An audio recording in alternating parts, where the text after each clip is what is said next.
Hello students, let's start with worksheet number 28. So the topic of our worksheet is applications of section formula. Last worksheet में हम लोगों ने section formula discuss करा था कि क्या होता है, कैसे उसको हम यूज़ करके कोऑर्डिनेट्स निकाल सकते हैं. अब हम उसके कुछ और एप्लीकेशंस डिस्कस करेंगे. सो पहले हम एक बार रिकॉल कर लेते हैं सेक्शन फॉर्मूला हमारा क्या था. सो सेक्शन फॉर्मूला हमारा होता है m1x2 plus m2x1 upon m1 plus m2 और y कोऑर्डिनेट के लिए m1y2 plus m2y1 upon m1 plus m2. और यही अगर मेरे मिड पॉइंट्स हो जाते हैं तो मेरा फॉर्मूला क्या बन जाता है, x1 plus x2 upon 2 and y1 plus y2 upon 2. Right. So ये हमारे फॉर्मूलाज हैं. अब हम इसके कुछ केसेस देख लेते हैं one by one. So case one जो हमारा है, to find the vertices of quadrilaterals like rectangle, square, parallelogram and rhombus by using midpoint formula as diagonals of these quadrilaterals intersect each other. कि हम क्या कर सकते हैं, rhombus, rectangle, square, parallelogram इन सब के vertices को find out कर सकते हैं. क्यों? क्योंकि इनके diagonals जो होते हैं वो intersect करते हैं, एक दूसरे को कट करते हुए जाते हैं. That means सेम पॉइंट पे मीट करते हैं. राइट. सो देखते हैं एग्जाम्पल नंबर 1 इसी केस पे बेस्ड है जो कि So ABCD is a parallelogram with vertices A 7,2, B 8,3, C 9,4 and D P,3 are the vertices of a parallelogram taken in order. Find the value of P. अब ABCD आपके पास एक parallelogram है, हमने ऐसे बना दिया AB C and D. अब इसमें आपको क्या करना है, इनके P की वैल्यू फाइंड आउट करनी है. तो देखो हमें ये पता है इसके डायगोनल्स बाइसेक्ट करते हैं, तो हम क्या करेंगे, AC का मिड पॉइंट लेंगे और BD का मिड पॉइंट लेंगे और उनको इक्वल रख लेंगे क्योंकि इनका मिड पॉइंट जो है वो सेम ही होगा, इंटरसेक्ट कर रहे हैं.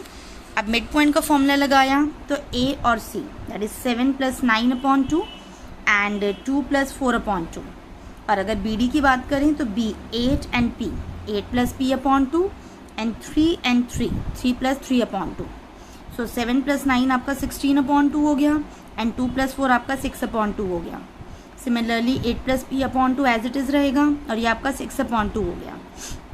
अब हमें P की वैल्यू निकालनी है जो कि हमारी x कोऑर्डिनेट में आ रही है. तो हमें AC के x कोऑर्डिनेट को BD के x कोऑर्डिनेट से इक्वेट करना होगा. तो ये हो गया 16 upon 2 is equals to 8 plus P upon 2. अब डिनोमिनेटर में से दोनों के 2 और 2 कैंसिल आउट हो जाएंगे, तो ये बना 16 is equals to 8 plus P.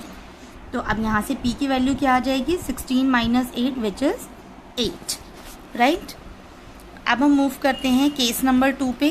Case number 2 जो है हमारा, that is to find the coordinates of line segment which divides the line segment in 3 equal parts by using section formula that is trisection. देखो पीछे हमने पढ़ा था कि अगर कोई एक पॉइंट किन्हीं दो पॉइंट्स को डिवाइड कर रहा है, लाइक P जो है वो A और B को डिवाइड कर रहा है. अब हम देखेंगे P और Q दो पॉइंट्स हैं जो कि इक्वल पार्ट्स में डिवाइड कर रहे हैं. तो तीनों के पोर्शन आपके हो गए 1 1 1. अब अगर हम P के कोऑर्डिनेट्स देखें तो P के रेशियो के लिए यहाँ 1 पार्ट है और यहाँ 2 पार्ट्स हैं, तो ये क्या हो गई 1:2. और अगर Q के कोऑर्डिनेट्स देखें तो यहाँ इसके पास 2 पार्ट्स हैं, यहाँ 1 पार्ट है, तो वो क्या हो गया 2:1 हो गया. तो ये रेशियो हमें यहाँ ध्यान रखनी पड़ेगी ट्राइसेक्शन के केस में. राइट. सो देखते हैं इसके ऊपर बेस्ड एक क्वेश्चन, लाइक एग्जाम्पल नंबर 2 जो हमारे पास है. Find the coordinates of the points of trisection P and Q of the line segment joining A and B. अब हमें ये पता है कि अगर हमारे पास ट्राइसेक्शन P और Q है तो P जो है वो किस रेशियो में डिवाइड कर रहा है, 1:2 में डिवाइड कर रहा है. तो हम यहाँ से निकाल लेते हैं कोऑर्डिनेट्स. P के कोऑर्डिनेट्स जब हम निकालेंगे तो क्या बनेगा, 1:2 के हिसाब से 2 × 2 पहला बन जाएगा m1x2 है तो 1 × 2 plus 2 × 4 upon 1 + 2 and then 1 × 3 plus 2 × 1 upon 1 + 2. तो ये क्या हो गया आपका 2 + 8 अपॉन 3 और 3 + 2 upon 3 which is 10 upon 3 and 5 upon 3. तो आपके P के जो कोऑर्डिनेट्स आ गए वो आपके आ गए 10 upon 3 and 5 upon 3. Right. Similarly हम Q के कोऑर्डिनेट्स निकालते हैं.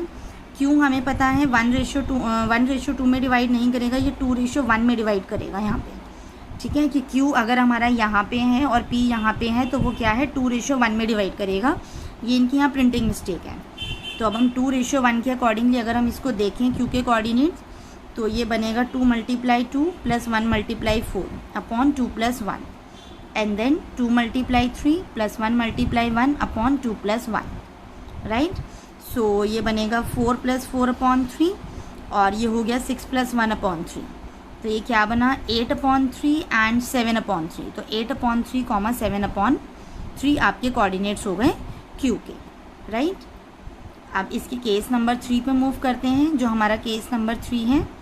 तो case number 3 is to find centre, radius and diameters and points and their length using mid point formula and distance formula. मतलब सेक्शन फार्मूला को यूज़ करके हम centre के कोऑर्डिनेट्स फाइंड आउट कर सकते हैं, रेडियस की लेंथ फाइंड आउट कर सकते हैं, कोऑर्डिनेट्स फाइंड आउट कर सकते हैं मिड पॉइंट फार्मूला को यूज़ करके, और साथ ही साथ डिस्टेंस फार्मूला को यूज़ करके इनकी लेंथ भी निकल सकती है, राइट। तो लाइक एग्जाम्पल नंबर 3 जो हमें यहाँ पे दिया हुआ है, that is the circle whose diameters and points are A 3,8 and B 7,4. Then find center of the circle, diameter of the circle and radius of the circle.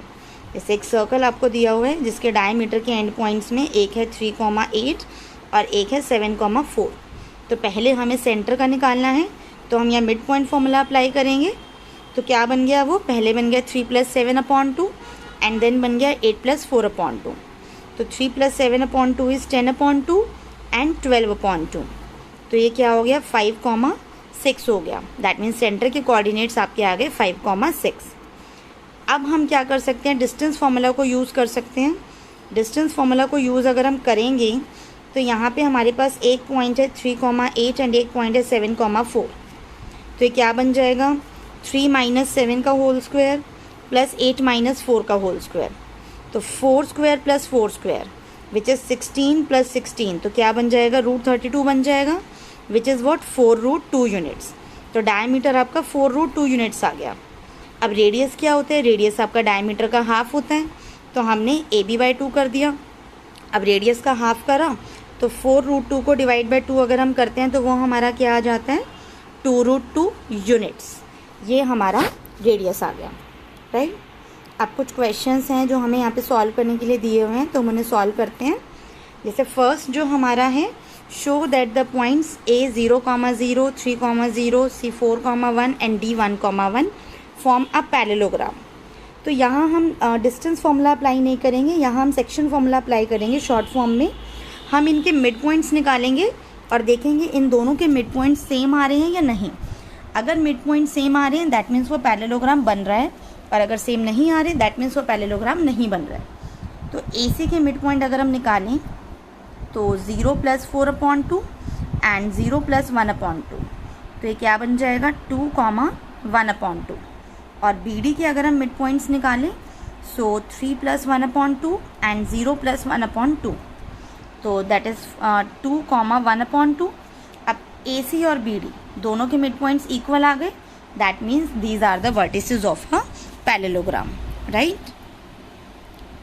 अब second question अगर हम देखें, so find the coordinates of the points of trisection of the line segment joining points 2, -2 and -7,4। यहाँ पे same situation बन रही है कि P और Q दो पॉइंट्स हैं हमारे पास। अब यहाँ ध्यान रखने वाली बात यह है कि P की जो रेशियो बनेगी that would be 1:2 and Q की जो रेशियो बनेगी that would be 2:1, right. So start करते हैं हम पहले P पॉइंट के लिए। 1:2 है हमारे पास, तो कोऑर्डिनेट्स क्या बनेंगे M1 x2 that is 1 × -7 + 2 × 2 upon 1 + 2। ये हो गया first. And then M1 y2, तो 1 × 4 + 2 × -2 अपॉन 1 + 2। अब ये बन गया -7 + 4/3 और दूसरा 4 - 4/3।